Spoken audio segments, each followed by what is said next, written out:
Hermanos, buenas tardes.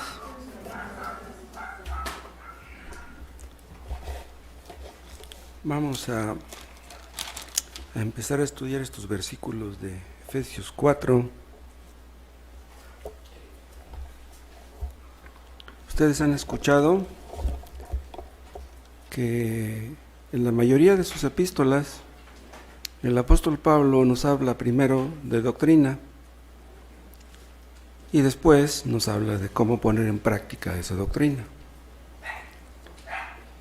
Conocer la doctrina no garantiza que se pondrá en práctica, porque muchos son muy buenos para entender las doctrinas, pero no las ponen en práctica. Pero sin entenderlas bien, no se pueden poner en práctica.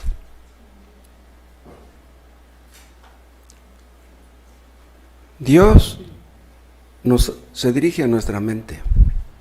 Dios quiere que entendamos su palabra, quiere que entendamos por qué Él nos pide que hagamos ciertas cosas y cómo podemos ponerlas en práctica. En el primer capítulo de Efesios, el apóstol Pablo nos habla de las bendiciones espirituales que tenemos en Cristo: predestinación, adopción, elección, el Espíritu Santo, etc. En el capítulo 2 habla de que estábamos muertos en nuestros delitos y pecados, pero que Dios nos dio vida en Cristo y que por gracia somos salvos.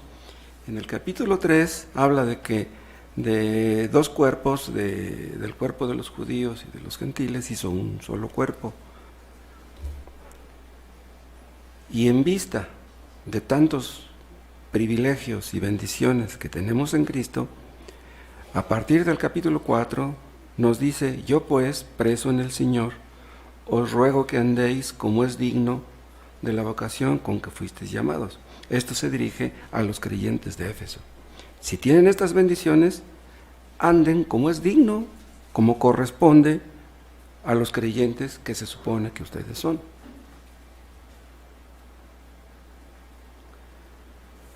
Si no entendemos los primeros capítulos de Efesios, si no entendemos la doctrina,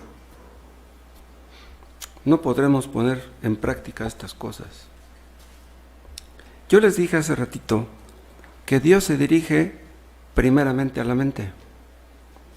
Pero ¿saben una cosa? El diablo hace mucho por impedir que entendamos lo que estamos escuchando. El diablo es experto en devorar la semilla sembrada. Entonces, una persona puede estar escuchando y salir de aquí como si no hubiera escuchado nada. ¿Y cómo podríamos comprobar que una persona no ha entendido nada? Pues porque no obedece. La doctrina tiene el propósito de conducirnos a la obediencia. Entonces, si una persona lee, escucha, pero no obedece, ahí hay algo que está muy mal.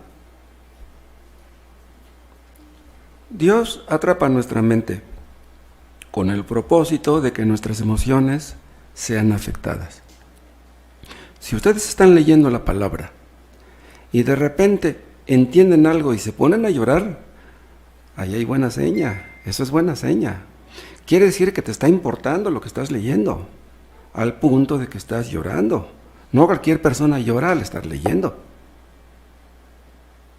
Pero no basta con que una persona lea y llore. El asunto es que Dios quiere atrapar nuestra voluntad. Dios quiere conducirnos a la obediencia. Dice el apóstol Pablo: ¿son ustedes verdaderos creyentes? Demuéstrenlo con sus hechos. Dice en el versículo 4, os ruego que andéis, en el versículo 1, perdón, después de donde dice la palabra Señor, dice: os ruego que andéis como es digno. Como es digno de un cristiano, nos da a entender, ¿no? Esta palabra, andéis, es una palabra clave para el entendimiento de esta epístola. Cada epístola del apóstol Pablo tiene palabras claves que, entendidas, pueden conducirnos a hacer la voluntad de Dios. Aquí está la palabra andéis, pero vean cómo dice en 4:17: Esto pues digo y requiero en el Señor, que ya no andéis como los otros gentiles. Eres cristiano, ya no puedes andar como andabas antes, o como andan los inconversos. Y ven cómo dice 5:2, y andad en amor. Aquí está otra vez la palabra, andad. Así como andabas antes en envidias, en egoísmos, en chismes, ahora debes andar en amor. Realmente eres creyente, demuéstralo andando en amor. Ahora, si en el versículo 1 habla de que Dios nos escogió, de que fuimos adoptados, de que no éramos hijos de Dios, pero ahora lo somos, entonces no cabe duda que tenemos una responsabilidad muy grande. Aquí en el capítulo 4 habla del andar espiritual del creyente en medio de la iglesia, cómo debemos andar como creyentes aquí en la iglesia. Después, un poco más adelante, habla del andar del creyente en medio del mundo. Después habla del andar del creyente en el seno familiar. ¿Cuál debe ser la actitud de los padres cristianos? Las responsabilidades de los hijos cristianos, etc. Y más adelante habla de la lucha que tendremos contra el enemigo de las almas al andar en esta clase de vida. Porque el diablo se opone a que pongamos en práctica lo que hemos aprendido. Bien, hay personas que se han llegado a dar cuenta de la existencia del diablo. ¿Saben cuándo? Cuando se ponen que se hacen el propósito de obedecer a fondo lo que está escrito. O sea, si ustedes se conforman con un cristianismo superficial, si ustedes no se quieren comprometer, si ustedes vienen y como si no vinieran, vienen y se van, si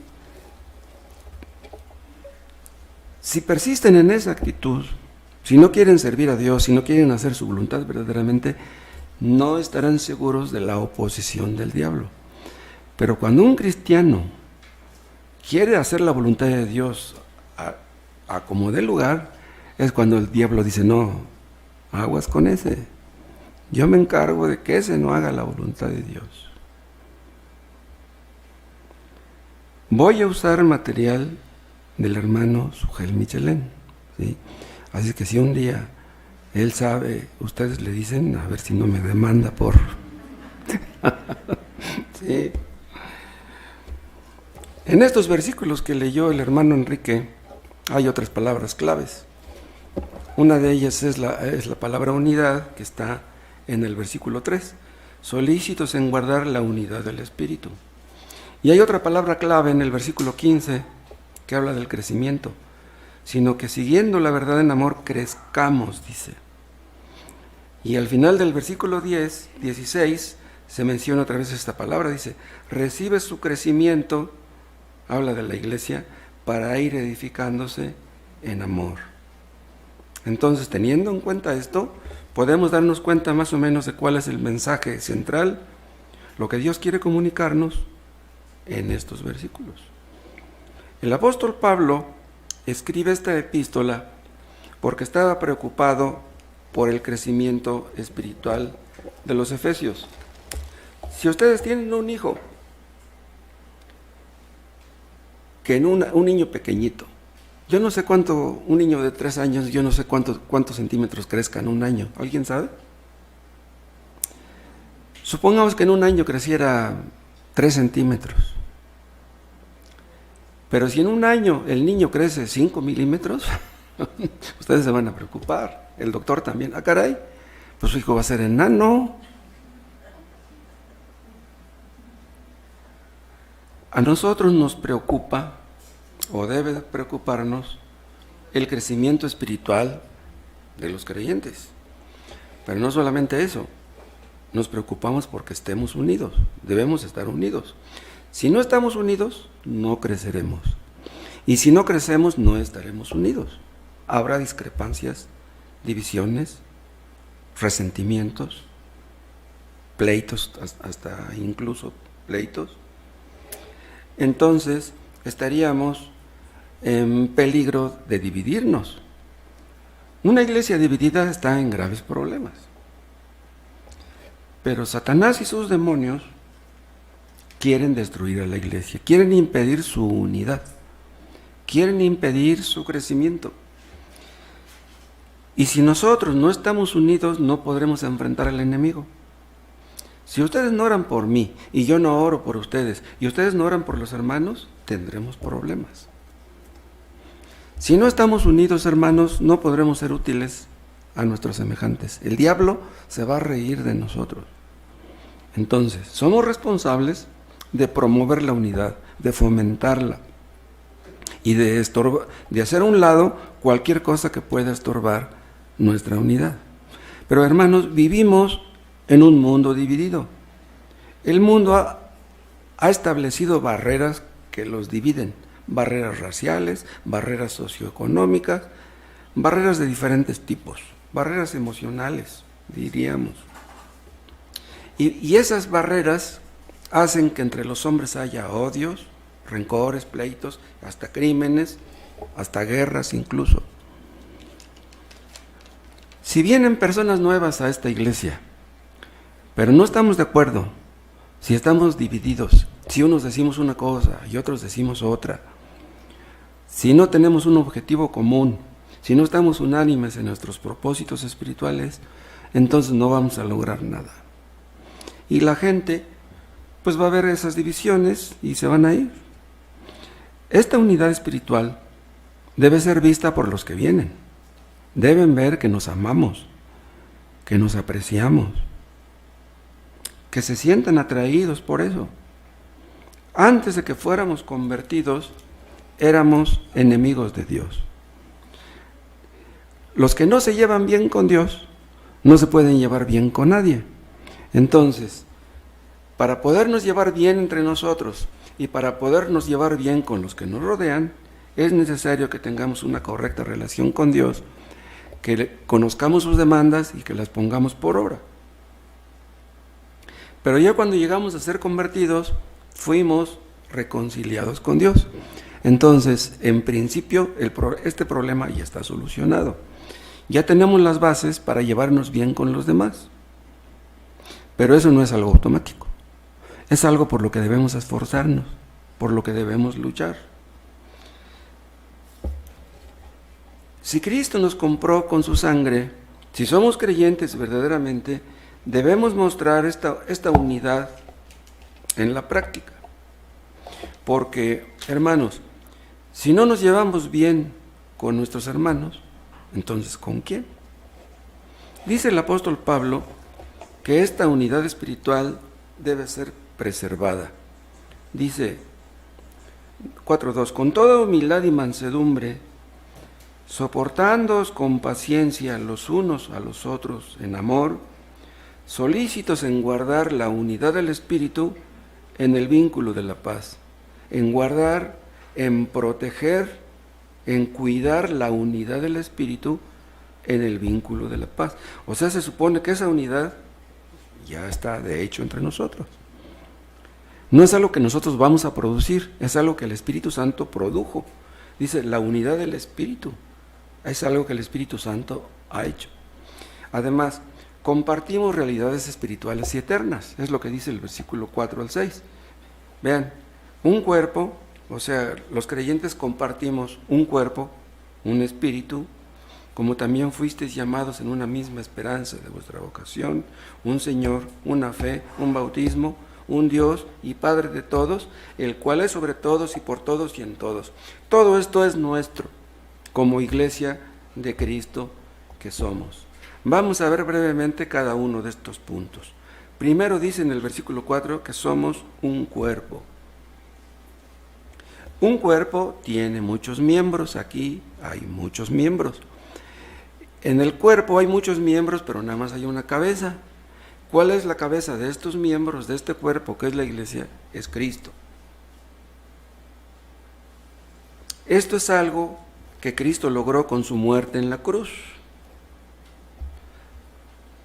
Ya antes, en el capítulo 2, el apóstol Pablo había dicho que somos uno en Cristo.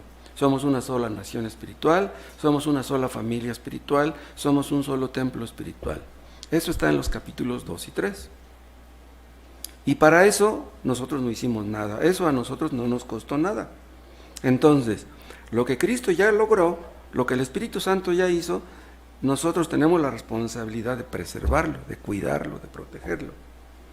Si el precio de esta unidad costó tanto, no podemos menospreciarlo. Y esto, hermanos, que debemos hacer en la iglesia, es algo similar a lo que pasa en el matrimonio.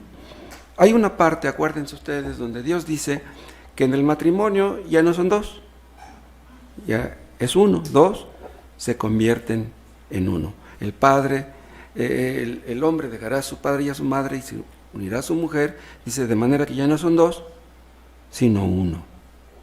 Pero vean, esa unión no la reflejamos todos los matrimonios cristianos.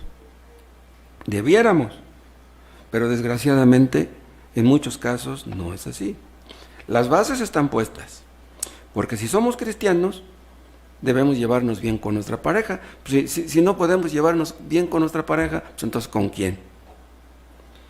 Si no podemos convencer a nuestra pareja de que la amamos, si nuestra pareja sospecha que somos hipócritas, estamos en problemas. Ahora, esta unidad entre marido y mujer es algo que existe en el matrimonio donde ambos son cristianos. Porque si uno es cristiano y el otro no, ahí habrá problemas.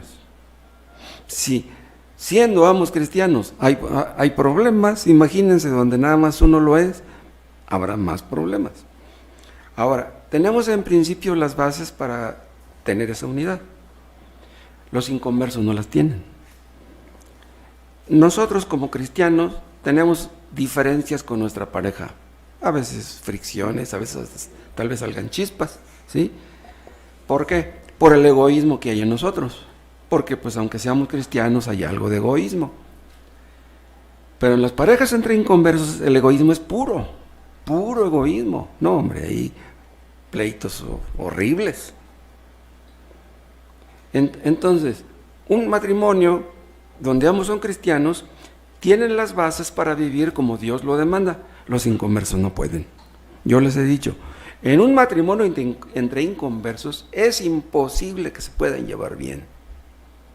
Es imposible. Hay matrimonios entre inconversos que duermen juntos por conveniencia, porque pues para eso se casaron, pues no les queda otra. Pero pues tienen intimidad un rato y después se dejan de hablar. Tú por tu vida, tú tu vida, yo la mía. Tú en tu mundo, yo en el mío. No nos divorciamos para que nuestros hijos no sufran las consecuencias, pero no hay amor. Salen a la calle, se abrazan, se agarran de la mano y se van riendo, pero no se llevan bien. No pueden llevarse bien. Mientras no sean convertidos, es imposible que se lleven bien. Aparentan entre los demás que se llevan bien, pero no es posible. Ningún matrimonio entre inconversos puede vivir bien. Hay maridos que son muy violentos, muy agresivos, y la esposa es muy pasiva y se calla. No tienen problemas porque ella se calla. No, si le levanto la voz a mi esposo, me va a cachetear, pues mejor cierro la boca. Pero ¿cómo pueden ser felices así? Y hay matrimonios a la inversa, que la mujer tiene un carácter explosivo y el marido es bien tranquilo. Dice, no, sí, viejita, lo que tú digas, pues para no tener problemas, pero tampoco pueden ser felices. Los dos son egoístas. En el matrimonio debemos reflejar esta unidad espiritual, en la iglesia. Pero para que estemos unidos en esta iglesia como debemos, cada uno debe hacer lo que le corresponde. Porque si no, entonces seremos una iglesia que habrá cosas que no funcionen bien. La unidad que Cristo compró es una unidad espiritual que nadie puede romper. Pero esa unidad se debe reflejar en la práctica. Debe ser guardada como un tesoro porque lo es. Pero puede ser afectada. ¿De qué manera? Hace poco estudiamos los primeros versículos de Santiago 4. ¿Se acuerdan cómo empieza? De los pleitos y las divisiones que hay entre nosotros, pleitos y guerras, codiciáis y no tenéis, ardéis de envidia, porque queréis tener ciertas cosas y no las tenéis. ¿Se acuerdan ustedes de todo esto? Bueno, por el pecado que mora en nosotros, es posible que estemos dividiéndonos o que no estemos unidos.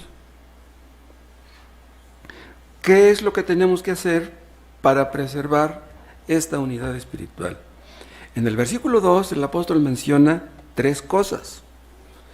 Dice, con toda humildad, 1, y mansedumbre, 2, soportándonos con paciencia, 3. Para que estemos unidos necesitamos humildad, mansedumbre y paciencia. Veamos brevemente cada uno de estos puntos. Necesitamos humildad. ¿Qué cosa es humildad? Podríamos describirla como una baja autoestima. ¡Wow! ¿Qué es lo que necesitamos? Una baja autoestima.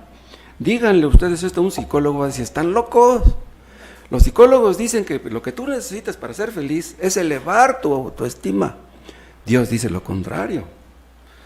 La autoestima nos hace creer que valemos mucho, que somos muy importantes, que cuando Dios nos hizo rompió el molde y que no hay nadie como nosotros. Pero hermanos, aunque Dios nos ha perdonado nuestros pecados, estamos conscientes de que aún somos pecadores, somos frágiles, somos débiles en nosotros mismos, dependemos de Dios para todo. Entonces, si Dios por su gracia nos escogió, la soberbia no nos queda. ¿Hicimos algo para merecer ser escogidos? Nada. Aún siendo pecadores, Cristo murió por nosotros. Entonces, no podemos presumir de nada. El apóstol Pablo dice en cierta parte que él creía ser el más pequeño de todos los santos. Un psicólogo diría, no, necesitaba un psicólogo el apóstol para haber dicho eso.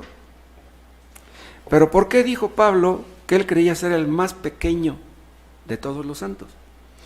Porque él estaba consciente de su pecado, estaba consciente de su indignidad. Entonces, si estamos conscientes de que hay pecado en nosotros y de que somos indignos, de que no merecemos tener lo que tenemos, entonces seremos humildes. Pero hermanos, hay tal cosa como una humildad falsa. Aparentar que somos humildes cuando no lo somos. Dicen algunos que es necesario para que una persona tenga una buena salud mental, una elevada autoestima. Dice, siempre estarás deprimido, estarás triste, con dudas, con temores, emocionalmente estarás por los suelos. Tú necesitas una elevada autoestima. Pero lo que Dios dice es que lo que necesitamos es humildad. Es lo contrario. Acuérdense de la primera de las bienaventuranzas. Bienaventurados los pobres en espíritu. ¿Quiénes son los pobres en espíritu? Los creyentes. Un inconverso no puede ser pobre en espíritu. ¿Qué cosa es ser pobre en espíritu?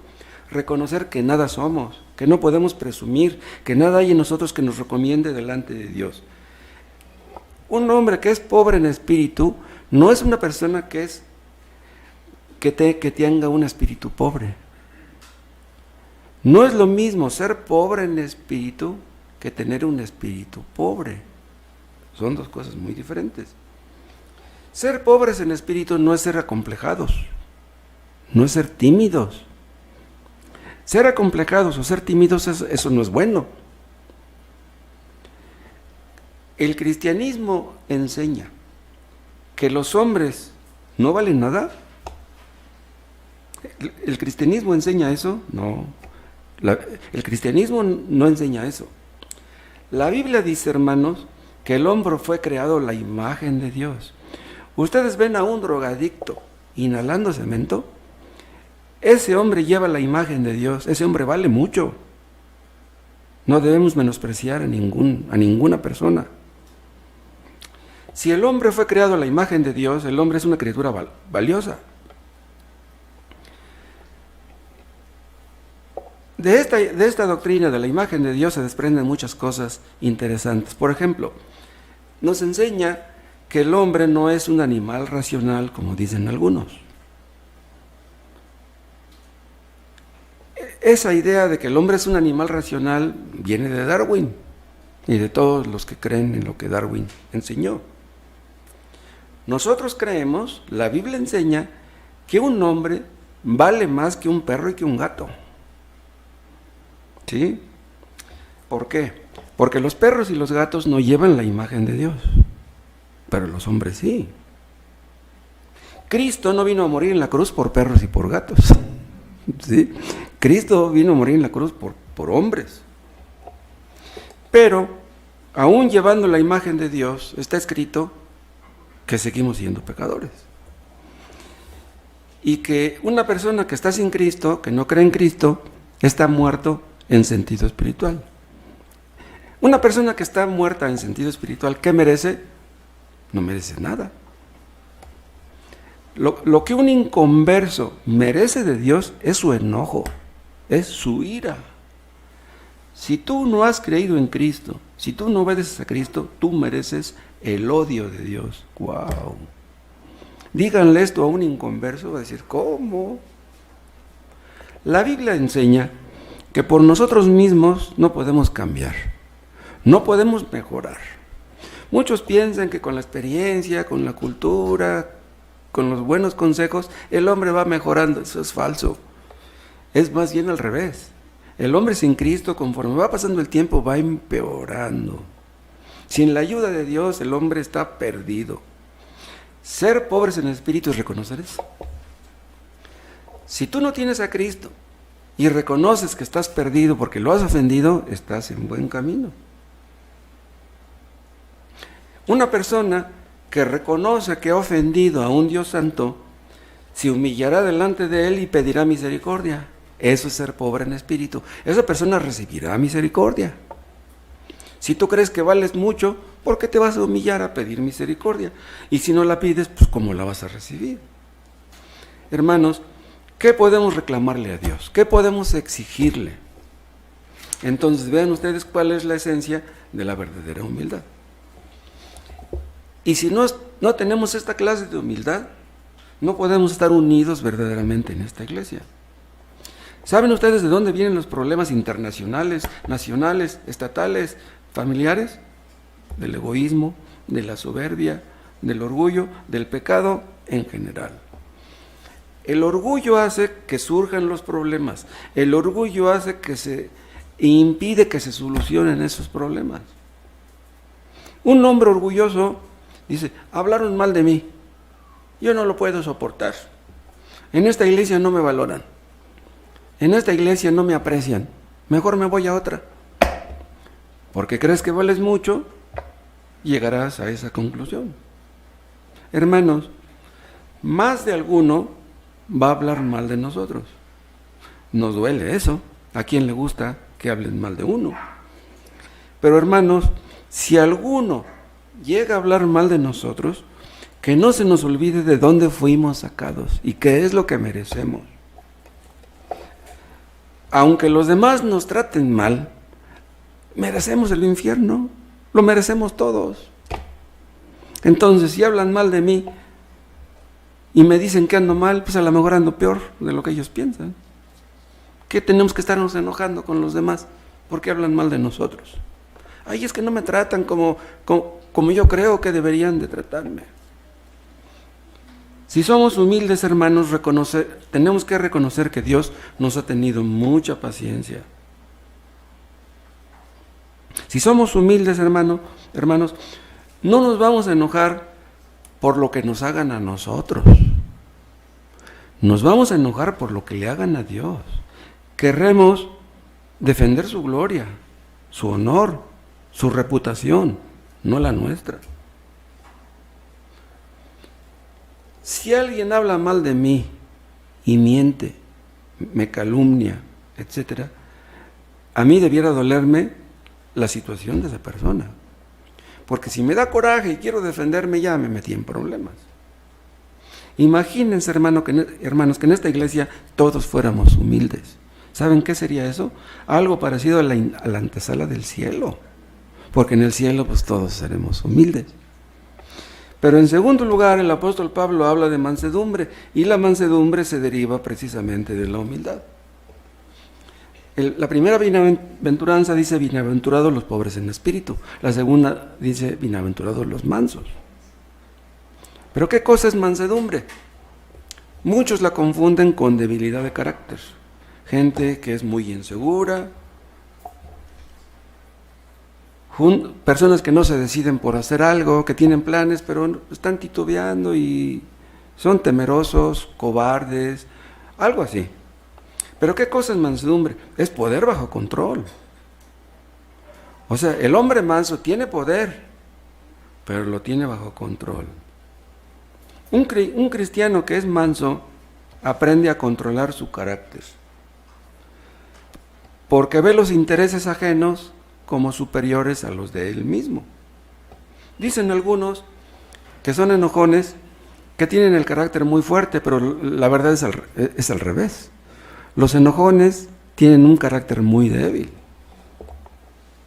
Hay un versículo, Proverbios 25-28, que dice: como ciudad derribada y sin muro, es el hombre cuyo espíritu no tiene rienda. Vean lo que dice. Como ciudad derribada y sin muro, es el hombre cuyo espíritu no tiene rienda, o no tiene freno, no tiene control. Una ciudad de tiempos antiguos era rodeada por un muro que ayudaba a defender a la ciudad de los invasores, y había torres donde había vigilantes para que no fueran a llegar ejércitos en contra de ella.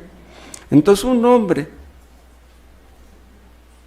cuyo espíritu no tiene rienda, o sea, un hombre que no tiene su carácter bajo control, es como una ciudad derribada y sin muro, o sea, que está a merced del enemigo. O sea, si tú eres enojón, estás en las manos del enemigo. ¿Tú crees que puedes vencer? Estás perdido.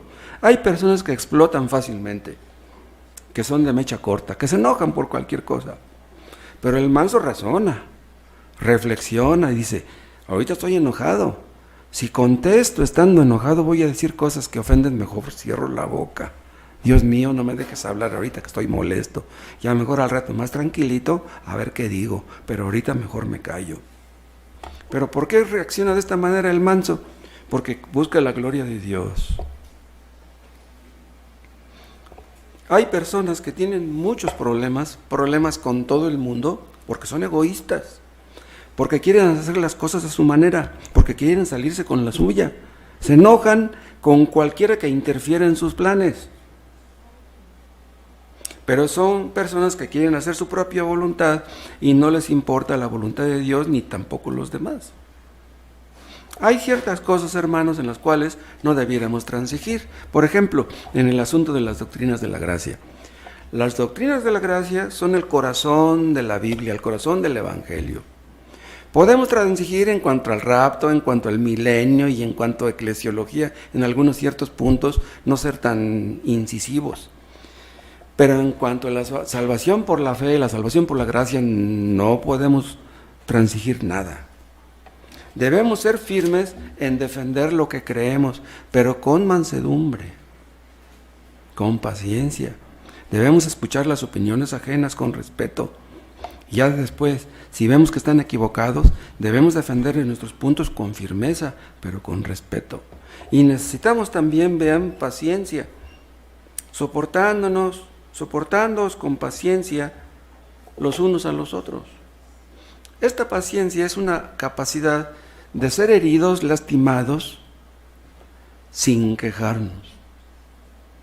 No es fácil soportar esto. O es posible que tú soportes que te ofendan una vez, pero si te vuelven a ofender y te vuelven a ofender, dices: no, ya me colmó el plato y ahora viene la mía. Debemos ser tolerantes, no debemos buscar la venganza. ¿Se acuerdan de las famosas palabras de Romanos 12 al final? Déjenme leérselas de nuevo. No paguéis a nadie mal por mal.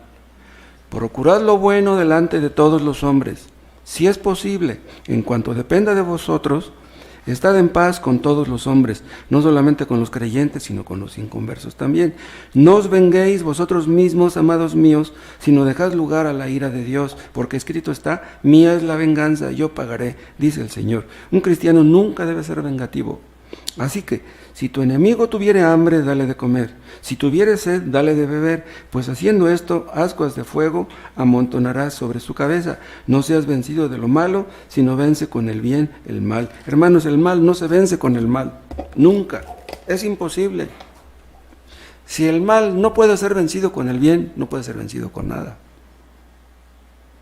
Entonces, debemos soportarnos los unos a los otros con paciencia, en amor.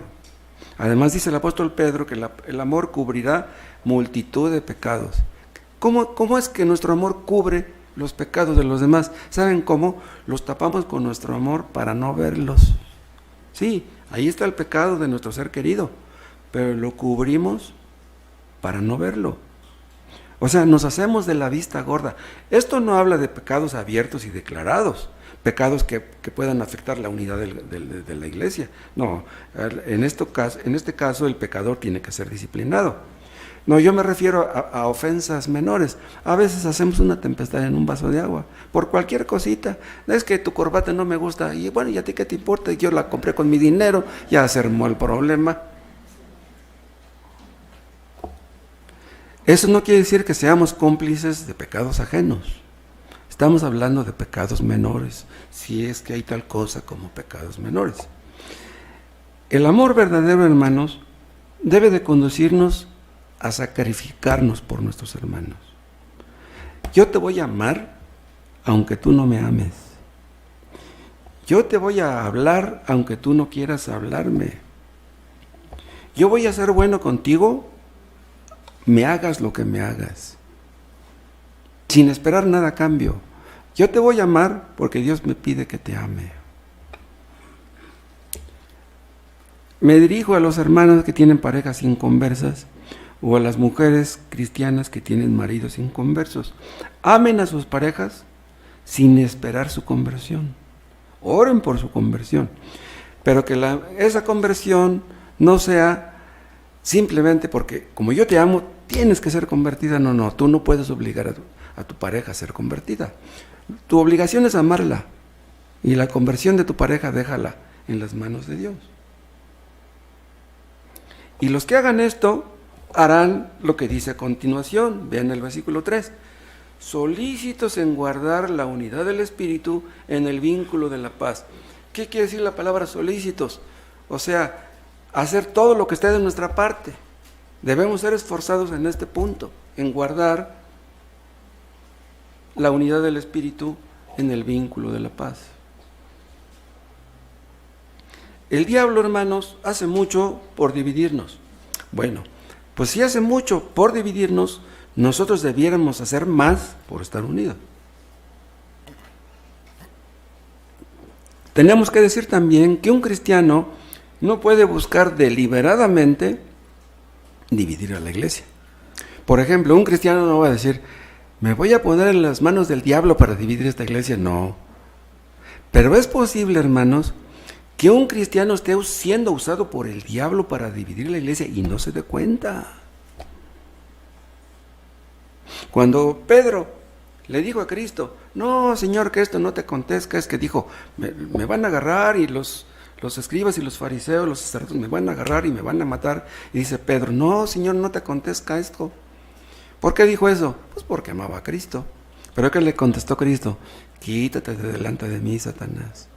Esas palabras, Satanás estaba usando a Pedro para decir esas palabras, pero Pedro no se daba cuenta. Y lo mismo puede suceder, que el diablo nos esté usando y no nos demos cuenta. Pero vean, si cultivamos la humildad, la mansedumbre y la paciencia que acabamos de ver, seremos usados por Dios para preservar la unidad. Pero si no nos esforzamos por cultivar esas virtudes, podemos ser instrumentos del diablo por socavar esa unidad y no nos daremos cuenta. Es posible, hermanos, que andemos mal espiritualmente y que medio lo sospechemos, pero que no nos demos cabalmente cuenta de hasta qué punto andamos mal. Sí, pues ando mal, pero pues todos andamos mal. Entonces, como que minimicemos el asunto cuando el asunto puede estar muy serio y muy grave. Imagínense un creyente que anda muy bajo en su vida espiritual. se pone a platicar con otro que anda igual o peor. No, pues pueden salir chispas de ahí. Aunque sean hermanos, pueden salir chispas. Si hablamos mal acerca de un hermano, yo les decía el otro día en el tema ese de la murmuración, si hablamos mal acerca de un hermano, eso ya es muy grave. Y si lo hacemos delante de un inconverso, eso es peor. Y si lo hacemos delante de nuestros hijos inconversos, ¡wow! Si hacemos quedar mal a un hermano delante de otros, si no somos perdonadores, si estamos resentidos y le dejamos de hablar a un hermano, ¡wow! Eso puede terminar muy mal. ¿De dónde nace eso? Pues de la soberbia. Yo estoy bien, tú estás mal. Pues si eres mi hermano, pero pues a lo mejor ni lo eres. Si nos aferramos, hermanos, a que las cosas sean como nosotros queremos, y si no son como queremos y nos empezamos a llenar de amargura, esa amargura puede contaminar a otros. No, pero es que ¿cómo voy a creer que el hermano fulano, y que me dijo, y que quién sabe qué? Entonces estará sembrando la semilla de la división, aunque no lo veamos así. Y al decir estamos sembrando la semilla, pues ustedes saben qué pasa con la semilla. Le echas tantita agua y al rato ya creció. Como hay pecado en cada uno de nosotros, hermanos, la división siempre estará latente. Gracias a Dios, hasta estas alturas, en esta iglesia no ha habido divisiones, nada serio, nada firme. Y pues el diablo siempre está expectante, buscando ver por dónde se mete. Tenemos que entender, hermanos, debemos ser realistas. Van a surgir diferencias de criterio. No somos unas peritas en dulce. Unos pensamos de una manera, otros de otra. Deberíamos esperar que los demás pensaran exactamente como nosotros. No les conté, hermanos, que una iglesia en Estados Unidos, que hay iglesias en Estados Unidos que se han dividido. Porque un grupo decía que se pintara la iglesia de azul y otros decían que se pintara de verde. ¡Wow!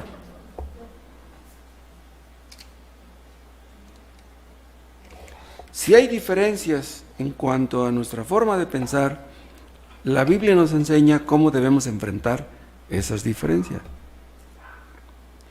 Otra cosa, esta unidad que menciona el apóstol Pablo, no es la unidad que promueve el movimiento ecuménico.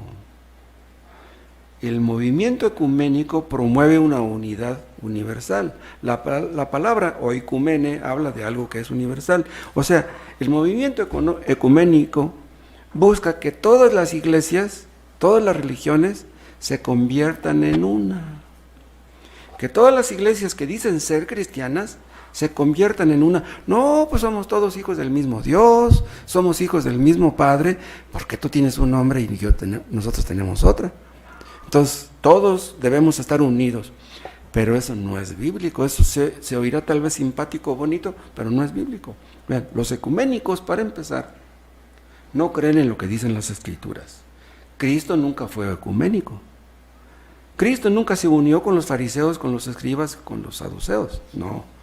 Él les dijo, ustedes son esto y ustedes son lo otro, hipócritas, etcétera. ¿Por qué Cristo no les dijo? ¿Por qué no les habló con amor? Vénganse, somos hijos del mismo Dios. ¿Ustedes creen que Jehová es Dios? Sí, pues ahí está, pues yo también, vénganse. No, Cristo nunca dijo eso. Hay un himno que es claramente evangélico. Ese yo me lo aprendí cuando iba en la iglesia de Pentecostés, que dice, no me importa la iglesia que vayas, si detrás del Calvario tú estás, si tu corazón es como el mío, dame la mano y mi hermano serás.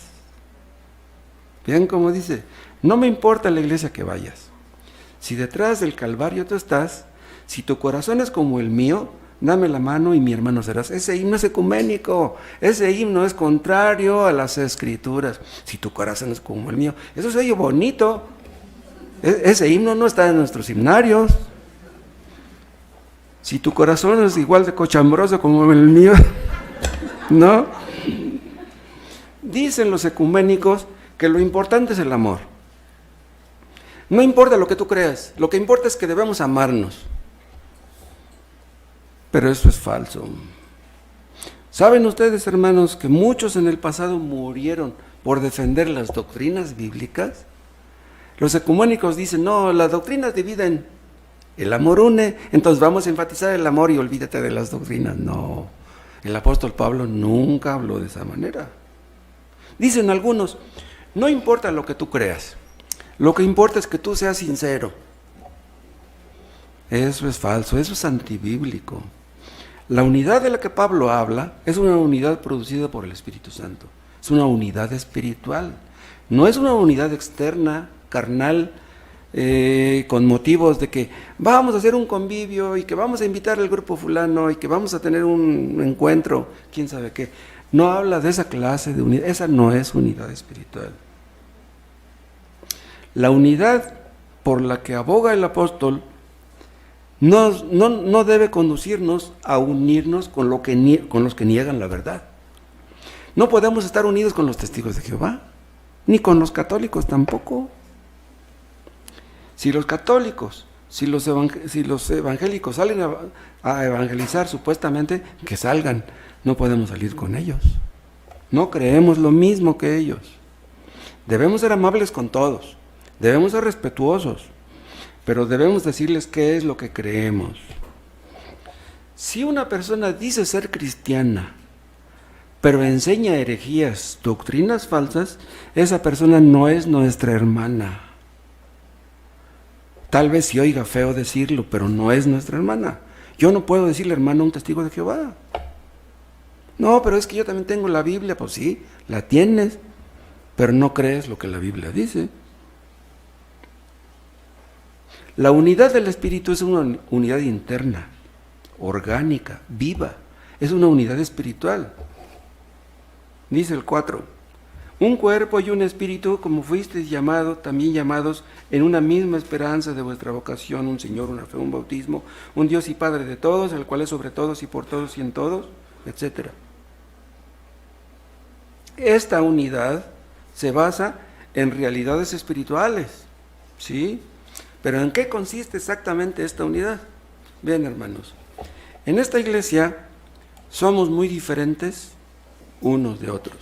Venimos de trasfondos muy diferentes, trasfondos socioeconómicos, raciales, culturales, intelectuales. Somos muy diferentes. Y en todas las iglesias cristianas, todos somos diferentes. Pero hay cosas que tenemos en común. ¿Y qué son las cosas que tenemos en común? Las que acabamos de leer.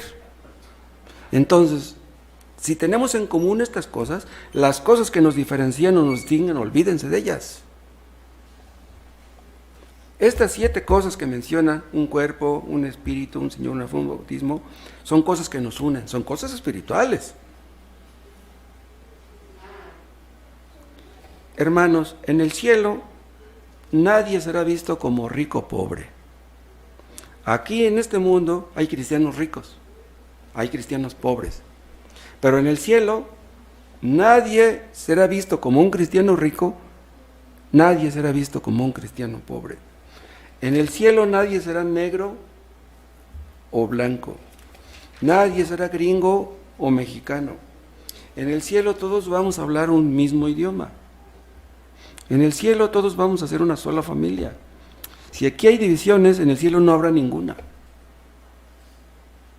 Entonces vamos a ver cada uno de estos puntos brevemente. En el versículo 4 dice que los que tenemos en común, que somos un cuerpo. ¿Pero de qué cuerpo está hablando? Del cuerpo de Cristo, que es la iglesia. O sea, los miembros de esta iglesia formamos parte de este cuerpo de Cristo y Cristo es la cabeza. Cada iglesia tiene muchos miembros, pero solo tenemos una cabeza. En esto se profundiza el apóstol en 1 Corintios 12, y quiero invitarles a leer este pequeño párrafo que está muy apropiado para el tema que estamos considerando. 1 Corintios 12,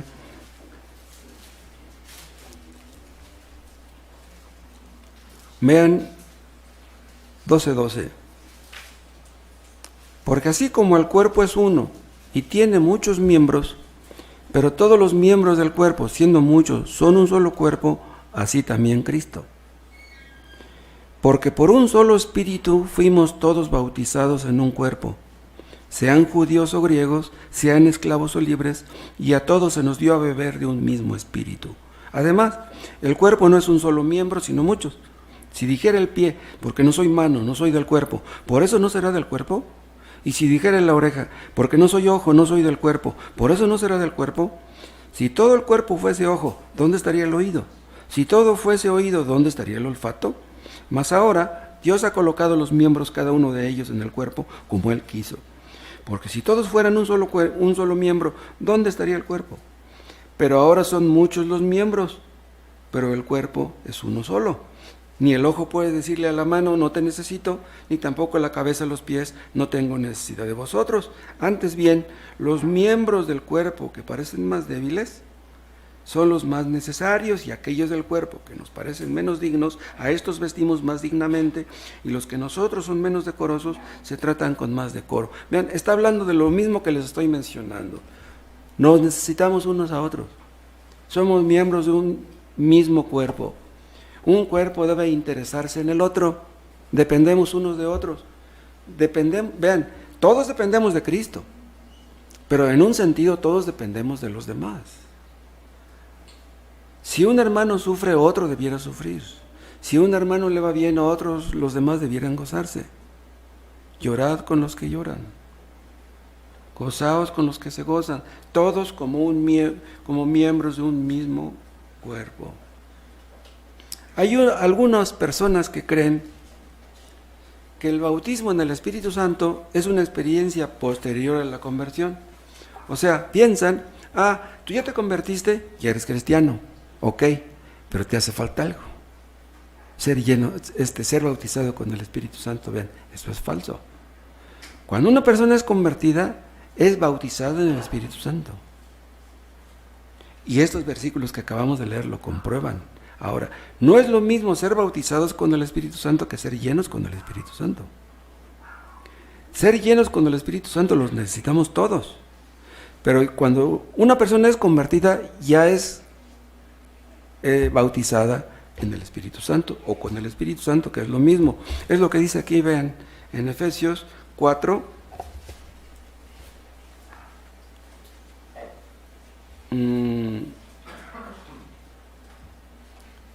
Dice el 4:4, un cuerpo y un espíritu, como fuisteis también llamados en una misma esperanza de vuestra vocación.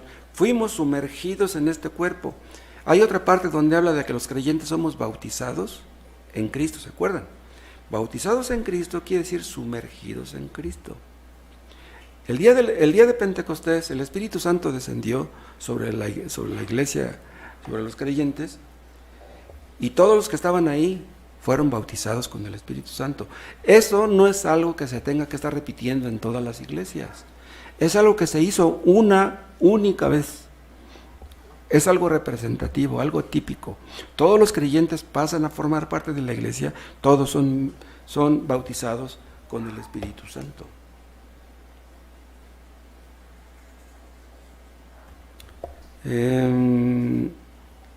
Estábamos leyendo vean otra vez 1 Corintios 12.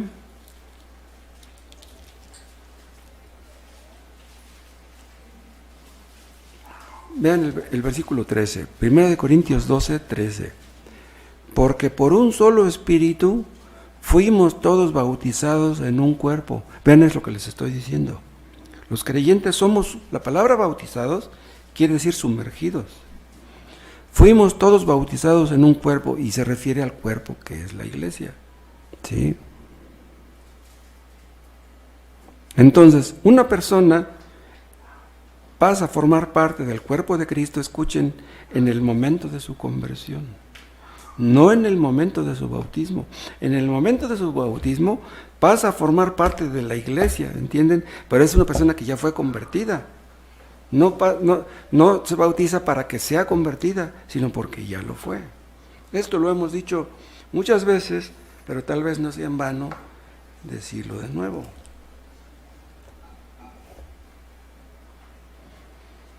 Ahora, vuelvan a Efesios capítulo 4.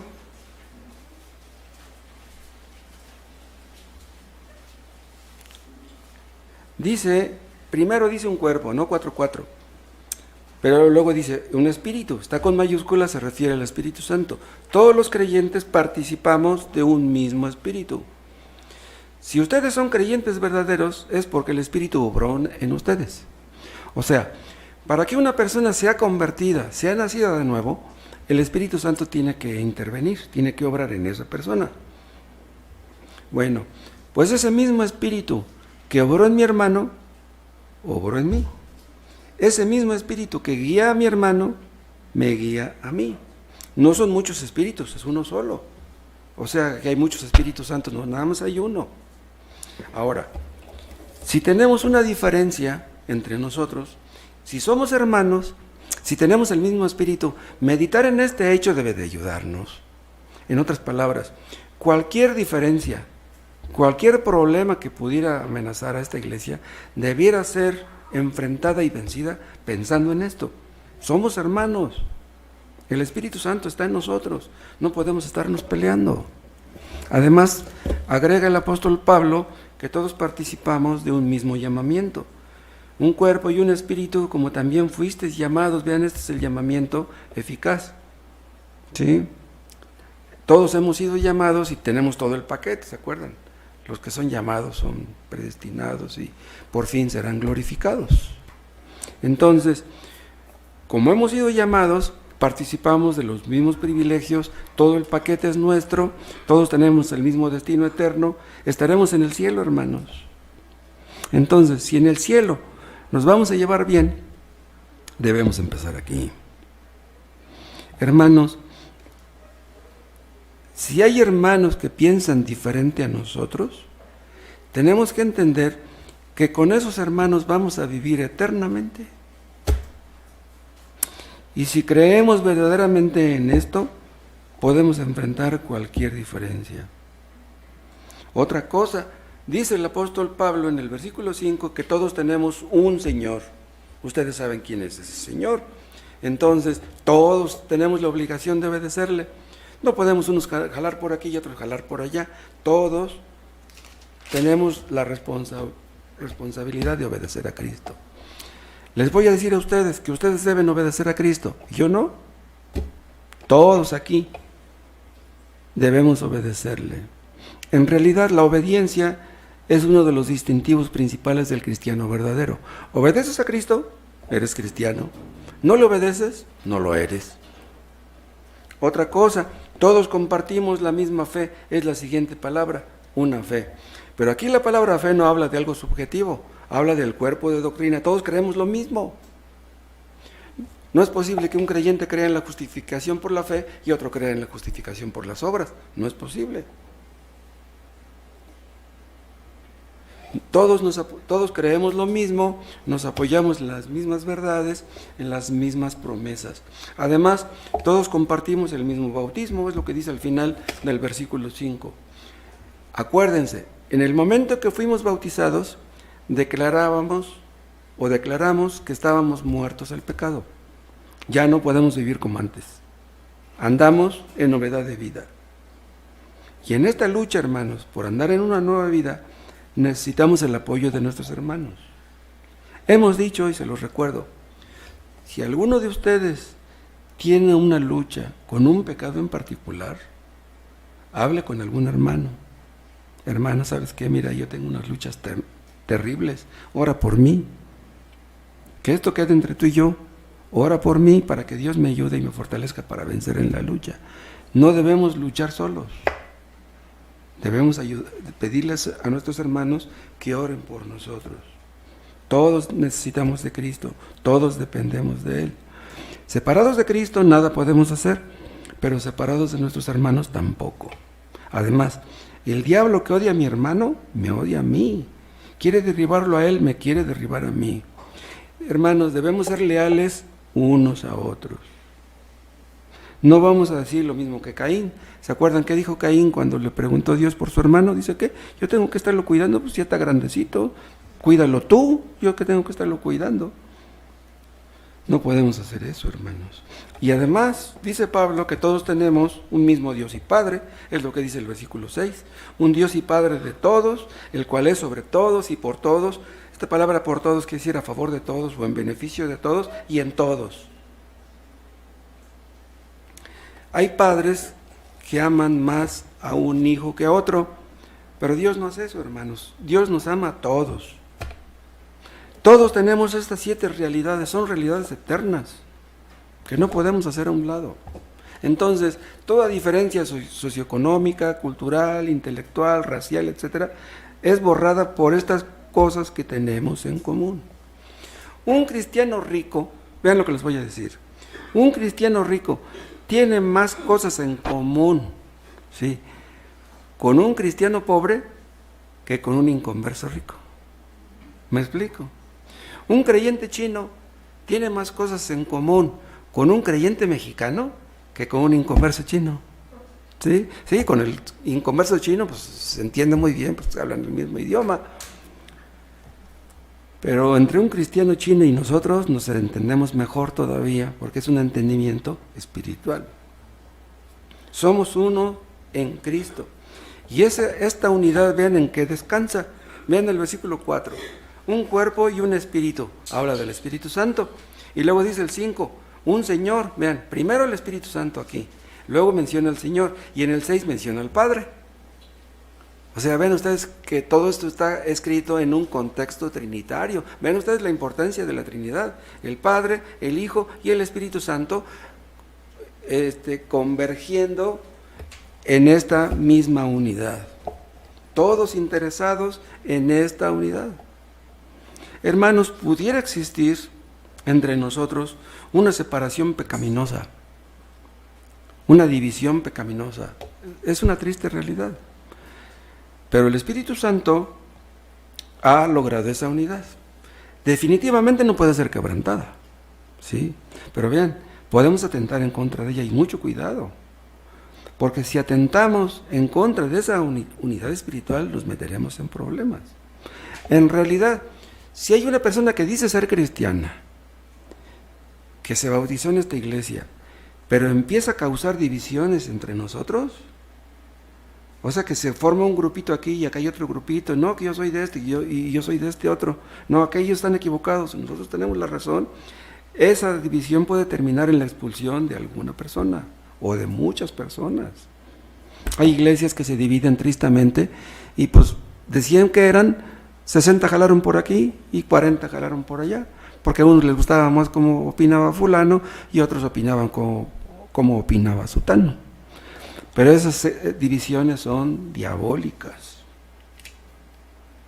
Noten ustedes, hermanos, que en estos versículos el apóstol no está hablando de la comunión entre los creyentes, está hablando de la unidad.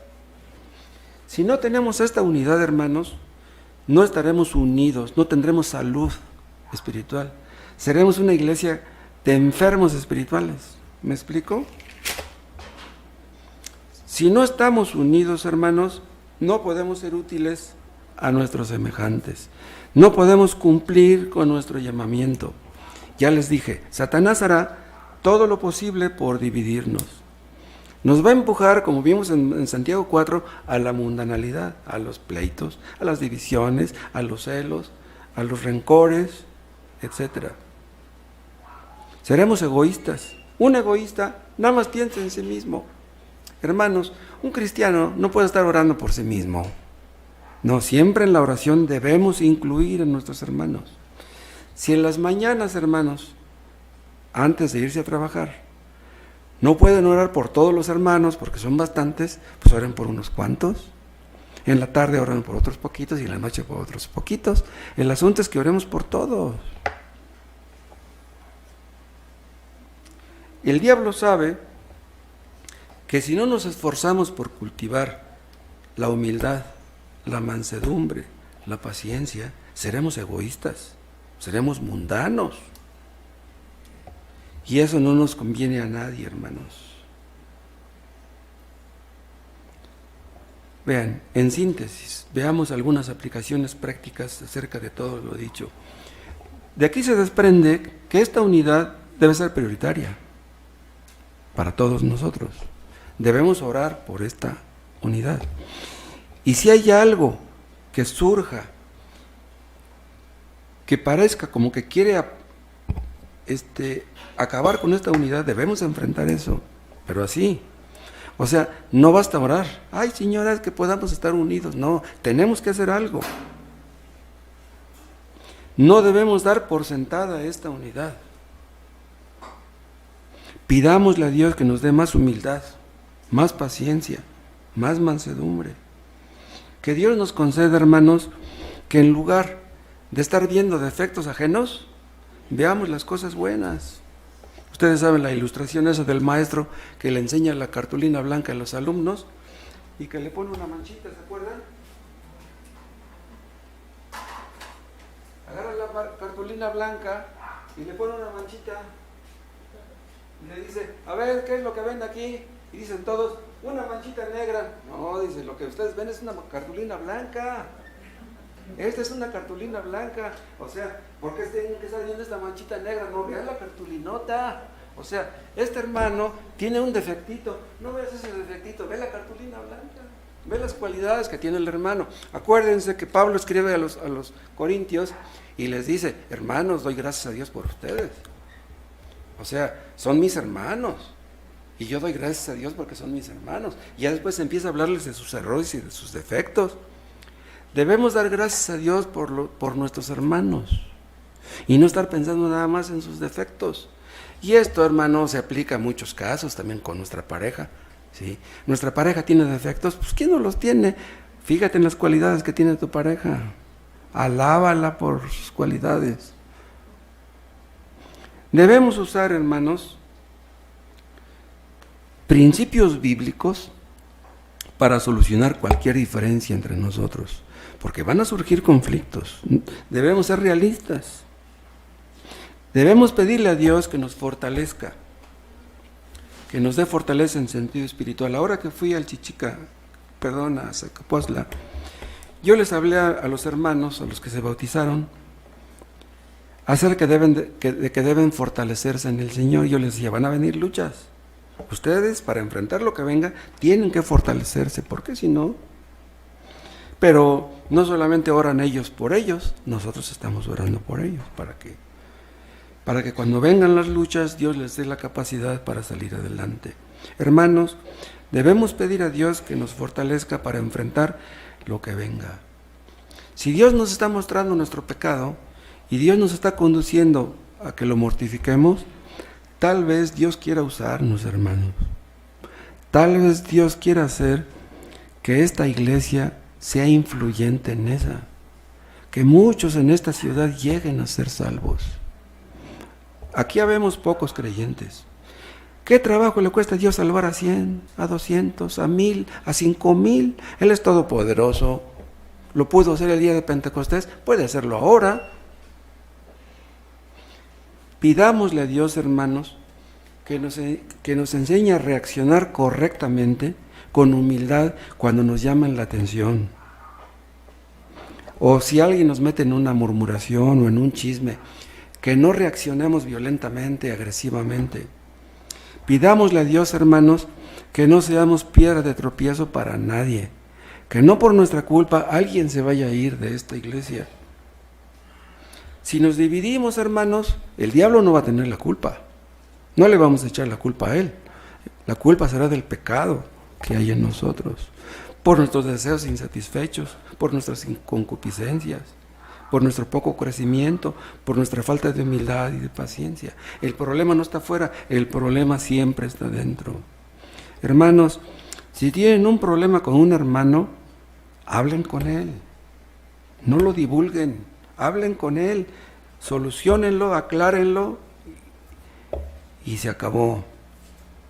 Que no haya cabos sueltos entre nosotros, que no contristemos al Espíritu Santo, que no haya resentimientos entre nosotros, que Dios nos libre de una raíz de amargura.